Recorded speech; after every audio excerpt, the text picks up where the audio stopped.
Hello, welcome back to Talking Europe on France 24. Now, on today's programme, we have a panel of members of the European Parliament standing by for you, albeit remotely, ready to look into their crystal balls and tell us what they think lies ahead for the coming year.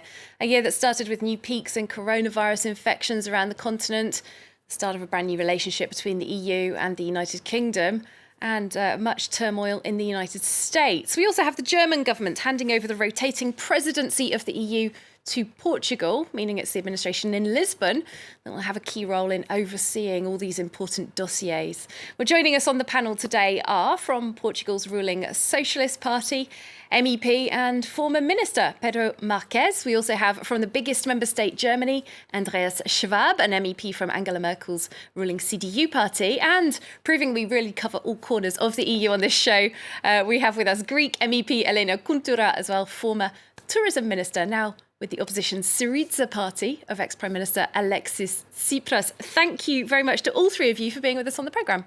Thank you so much for inviting us. Well, I'd like to start first off with a brief word about something that wasn't necessarily on our radar until just a couple of days ago. The relationship between Europe and the United States. Of course, a new president of the US are due to be sworn in soon.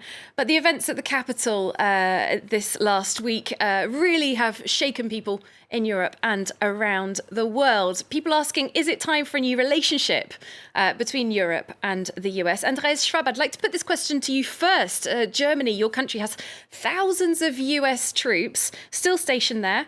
Since the end of World War II. Is it time for Europe to end its reliance on the United States, particularly in the military domain? No, I believe that events of some days ago have been shocked everyone. All liberal democracies have to stand together to defend their institutions, to defend the results of elections.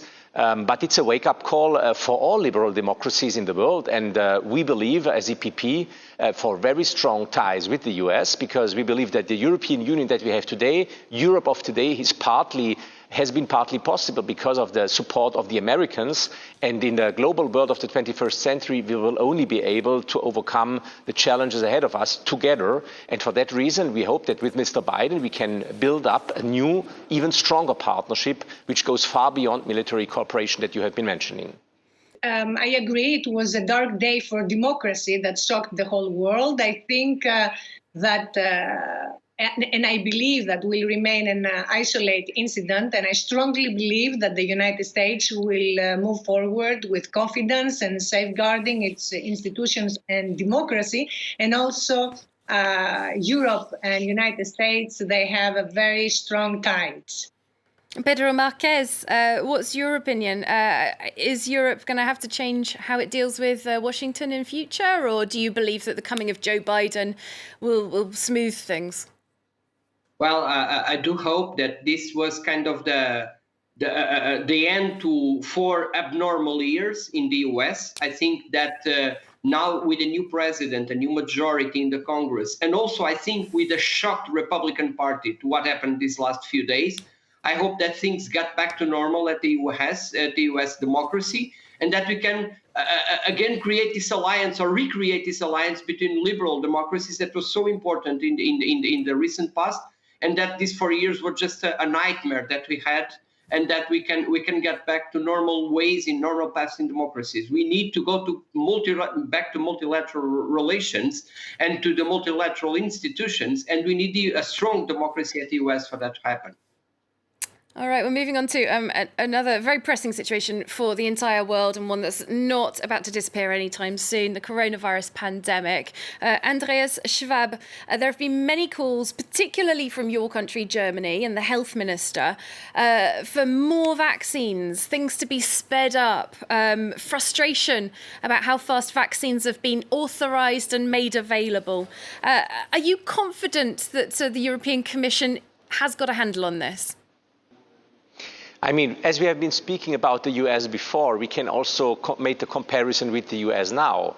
The United States and Israel, for example, have been buying last year 100% of needed vaccines with the company that was able to produce them till the end of last year. And this was BioNTech Pfizer.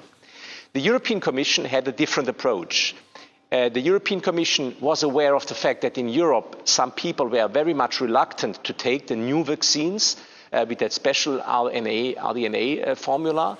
And like that, the European Commission went on a deal with all producers for the whole time of 2021 for vaccines to be produced, hoping that like that we can have cheaper prices and at the same time, let's say, a varied vaccine strategy with which we can convince all Europeans.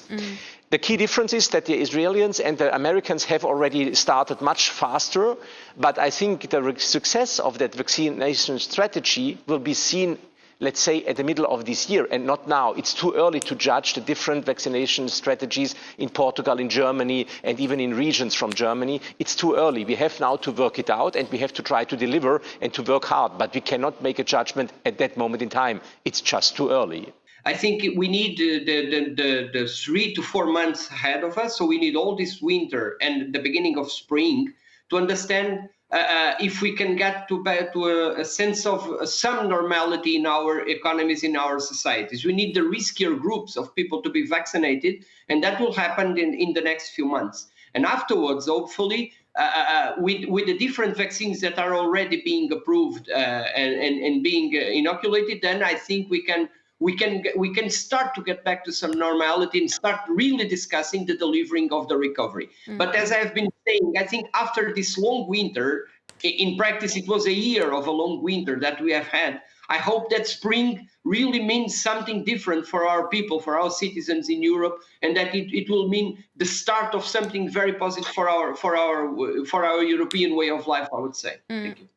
Well, spring and looking ahead into the year, people usually this time of year, they're planning their holidays, aren't they? I'd just like to tie this in with the coronavirus. Elena Contura, as former tourism minister for your country, Greece, tourism, a massive part of your economic output. And Greece has been very hard hit by this pandemic. A 9.8% fall in Greek GDP in 2020. That's the biggest single fall in the EU.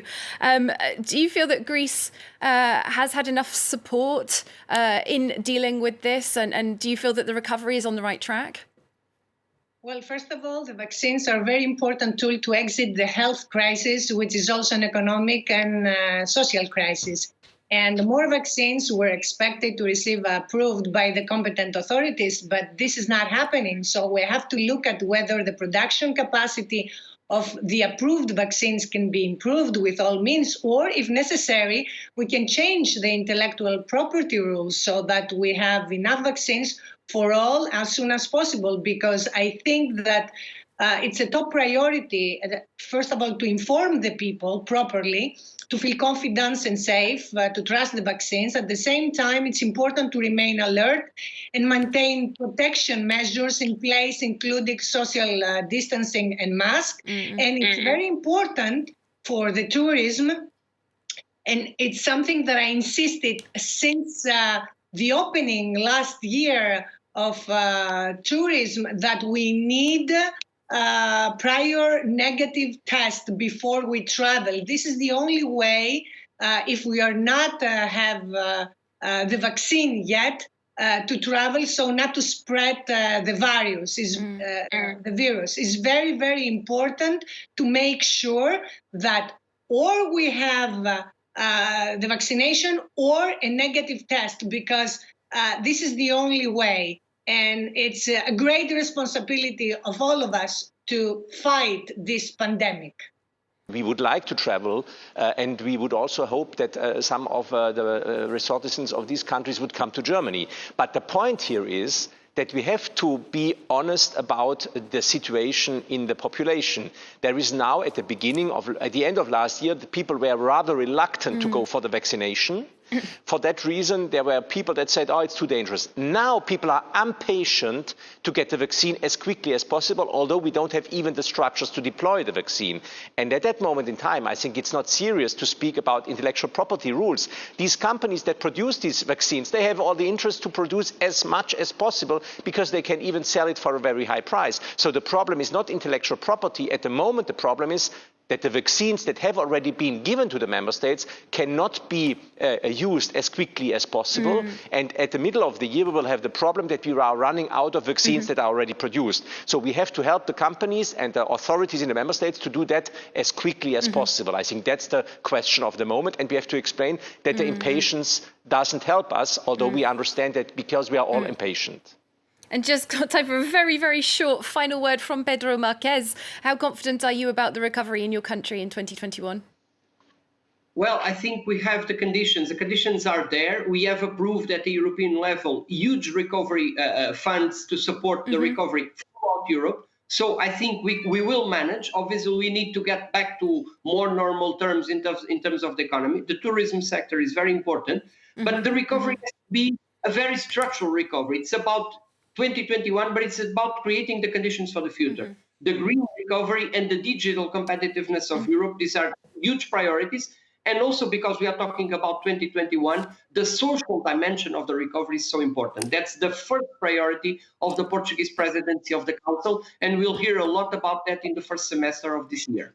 Pedro Marques, Andrea Schwab and Elena Cultura, thank you all so much for taking part in this programme. Unfortunately, we are out of time. I hope to speak to you again later on in 2021. Thanks as well to you, our viewers, for watching. Hope to see you soon here on France 24 for more European news.